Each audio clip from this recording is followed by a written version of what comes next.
Hi, it's Mama Brown, and I wanted to talk about parenting, right? I'm a stay at home mom, and I've been homeschooling for 6 years. And these rambunctious three children, I just adore. And the role that God has allowed me to have in their life and them in my life has really blessed me. Let's be completely candid. It's hard, also, right?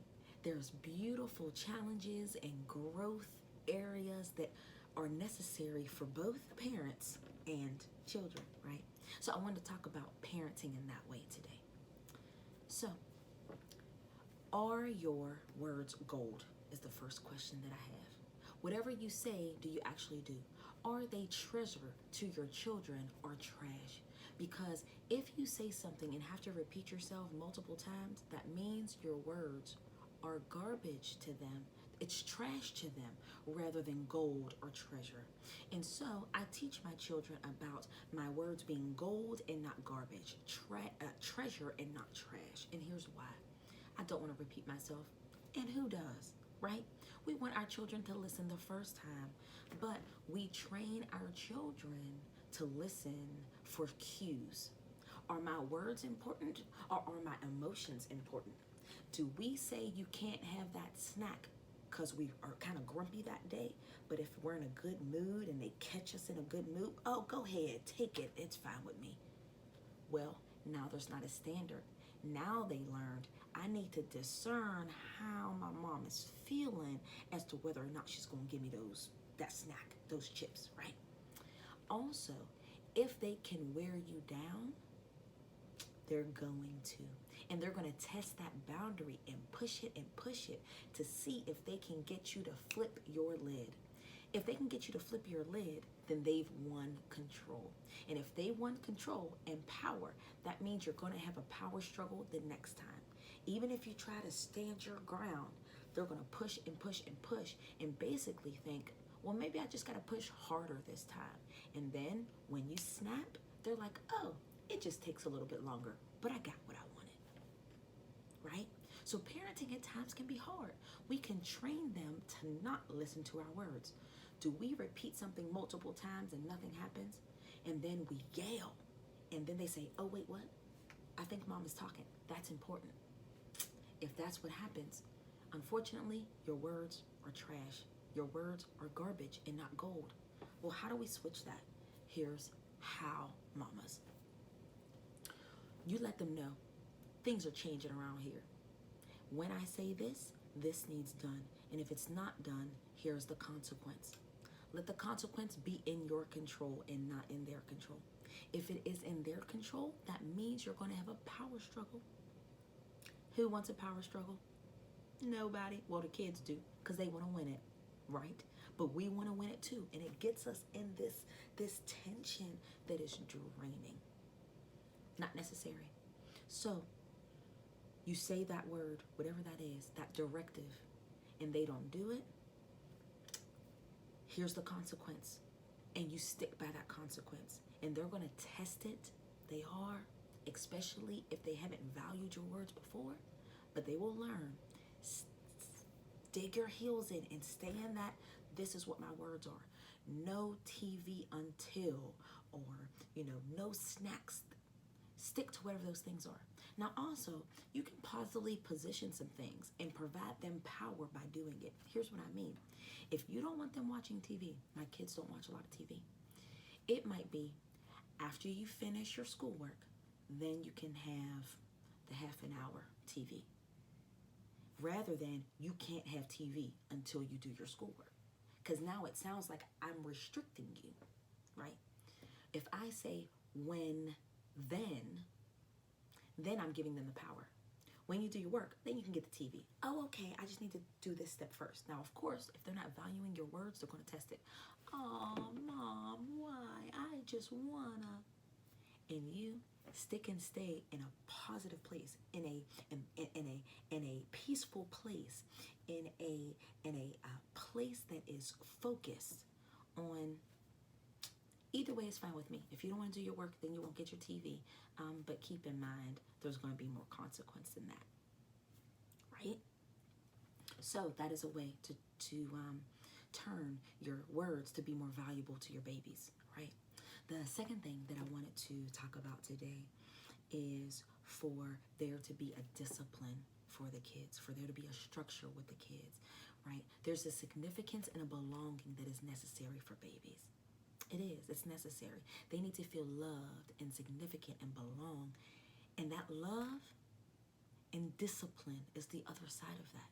If we love them but give them no discipline, give them no boundaries, give them no structure, they will run amok and they won't know what to do with themselves. They are children, right? So if you provide win-thens, that provides a little bit of structure. If you determine, well, what is my morning routine going to look like for myself? What's the morning routine going to look like for children? Walk through those morning routines with them. Role play with them, right? They learn through observation and demonstration, right? They learn through seeing and touching and feeling and interacting. So if they're not properly brushing their teeth, do a tutorial all over again. And sometimes it takes many times. Be patient with them, their babies. It's good to know the stage that they're at, not the age, but the stage that they're at. Knowing the stage that they're at helps you to know developmentally if they can even understand what you're saying. Sometimes we give 4 directives back to back, and our babies are 4 years old. They lost the first one because you said the 4th one, and now they're just standing there. And we're like, did you hear me? They're like, yes, ma'am. No, ma'am. What am I supposed to be doing? So recognize that as well. Also, if you don't want them to scream, that means you should have that standard too. If there's something that you don't want for them to do, they're going to mimic us, right? So anytime that you can, if we're teaching them self-regulation, but we're not able to regulate ourselves, then how are we modeling that regulation, right? Our kids are a ball of just unregulated, unfiltered emotions. They have really big emotions, and literally based on their brain and what gets developed, they don't have empathy automatically. That's why they hit their sister or their brother, and they're like, I don't understand why they're crying because I'm fine, or why they don't want to say sorry, or why they're at the point of saying like mine. I don't care about your feelings. This is mine, right? Those parts of their brains aren't developed yet. So we aren't able to play this like sympathy card of like, you're treating mom so terribly. Because they're looking at you like, I just want what I want. I don't see the issue. You should just give me what I want, right? So sometimes we may be getting frustrated with our babies and they don't even have the capability to understand what we're feeling yet. So we got to teach them and be patient with them. And it's okay sometimes to give yourself a little like, my babies know if mommy's fists are up,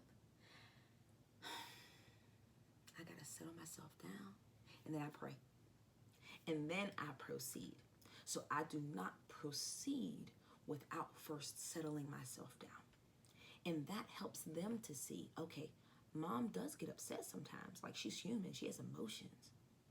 And this is how she regulates herself. And so I teach them not only about how I regulate, how I have found that it works, but I also teach them about how they can regulate themselves. And we role play. Well, does jazz music help you? Do you need to separate yourself into another room? Do you have a special box that has toys in it in order to really process what's going on? We have a trauma-informed, holistically well organization. So I take a lot of those approaches and provide those concepts in baby form to my babies, right? So they understand, wait, this big emotion isn't wrong. Everybody has these big emotions. So my upstairs brain isn't talking to my downstairs brain. And my job as a parent, third, my job as the parent, third point, is to have them borrow my upstairs brain. My upstairs brain is the logic, is the reasoning. Downstairs brain is all the emotions. So if I'm angry, I'm not thinking logically if I'm a child, and I'm going to knock over the flowers. Who cares if the vase breaks? Because they're not thinking logically. So when they do something that's irrational, let us not be surprised by it. They're children. They're going to do things that are irrational. What we can do, though, instead of combating their irrationalness with our response of our downstairs brain, they start getting boiled up, we let them borrow our upstairs brain and we cover them.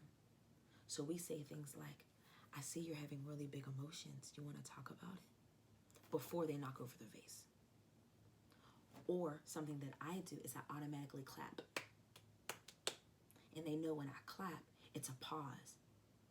So that I can remove whatever child in this situation is really going through this emotional situation. And maybe it's multiple children. So I'm like, okay, we all need to do this. And now let's talk this thing out. So after we talk that thing out, now they've borrowed and can hear my upstairs brain, because they're not going to hear the reasoning when they're in heightened emotion. Their upstairs brain isn't even all that developed yet, right? Even as a teenager, brains aren't fully developed until mid-20s. And so, whether they are teenagers or little babies, our children do not have all the equipment that we have. And so our job is to allow them to borrow that equipment so that they can see, this is how I am able to regulate. So I hope that those couple of parenting tips were helpful. I hope that that I encouraged you that you can do this, and that you can grow in patience. You can grow in love. You can help them grow to know that they are significant and that they belong. If any questions, any thoughts, put them in the comments. I'd be happy to see them and to hear them. Have a blessed evening.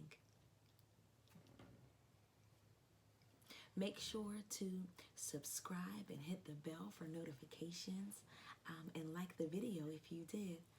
Have a nice one.